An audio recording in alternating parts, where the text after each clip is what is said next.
నిజంగా అల్లు అర్జున్ పెద్ద పొరపాటు చేశాడు అని సోషల్ మీడియాలో నెటిజన్స్ మాట్లాడుకుంటున్నారు. మరి ఆయన నిజంగా తప్పు చేశాడా లేదా అనేది హైకోర్టులో తేలే వ్యవహారం. కానీ అల్లు అర్జున్ ఎలాంటి తప్పు చేయలేదని చనిపోయిన రేవతి భర్త భాస్కర్ నేషనల్ మీడియాతో మాట్లాడారు. ఆ వివరాలేంటో ఇప్పుడు చూద్దాం.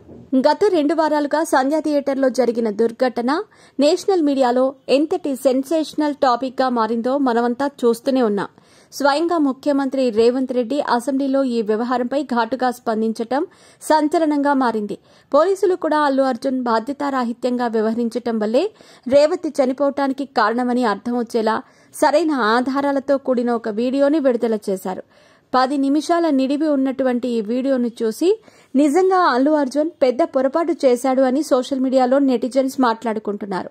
మరి ఆయన నిజంగా తప్పు చేశాడా లేదా అనేది హైకోర్టులో తేలే వ్యవహారం. కానీ అల్లు అర్జున్ ఎలాంటి తప్పు చేయలేదని చనిపోయిన రేవతి భర్త భాస్కర్ నేషనల్ మీడియాతో మాట్లాడాడు. ఆయన మాట్లాడుతూ, సంధ్యా థియేటర్ వద్ద జరిగిన తొక్కిసలాట వల్ల నా భార్య చనిపోయింది. కానీ అందుకు అల్లు అర్జున్ కారణం కాదు. నా బిడ్డ శ్రీతేజ్ అల్లు అర్జున్ కి వీరాభిమాని. సినిమా విడుదలకు నెల రోజుల ముందు నుండే వాడు నన్ను పుష్ప 2కి తీసుకెళ్లమని మారం చేసేవాడు. వాడి కోసం నా స్నేహితుడిని అడిగి టికెట్స్ సంపాదించాను. అనుకోకుండా ఈ దురదృష్టకర సంఘటన జరిగిపోయింది. అయితే అల్లు అర్జున్ అరెస్ట్ అవ్వటానికి మేమే కారణమని ప్రచారం చేస్తున్నారు. అది మాకు అసలు నచ్చటం లేదు. ఘటన జరిగిన మరుసటి రోజు నుంచే మేము అల్లు అర్జున్ కి సపోర్ట్ చేస్తూ వచ్చాము. మేము ఆయనపై వేసిన కేసుని కూడా వెనక్కి తీసుకోవాలని అనుకున్నామంటూ ఆయన మాట్లాడిన మాటలు ఇప్పుడు సోషల్ మీడియాలో బాగా వైరల్ అయ్యింది. స్వయంగా మృతురాలి భర్తనే కేసు వెనక్కి తీసుకోవటానికి సిద్ధంగా ఉంటే పోలీసులు ఎందుకు ఈ విషయాన్ని ఇంకా లాగుతున్నారంటూ సోషల్ మీడియాలో నెటిజన్స్ మాట్లాడుకుంటున్నారు.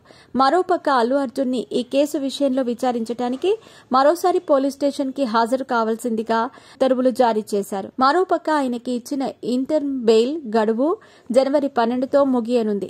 అయితే కేసు ముద్దాయిగా ఉన్నటువంటి అల్లు అర్జున్ ప్రెస్ మీట్ పెట్టి ఈ విషయంపై మాట్లాడటం చట్టవిరుద్ధమని, ఈ కారణం చేత ఆయనకి ఇచ్చిన బెయిల్ ని రద్దు చేయాలంటూ నేడు పోలీసులు కోర్టులో పిటిషన్ వేసే అవకాశాలున్నాయి.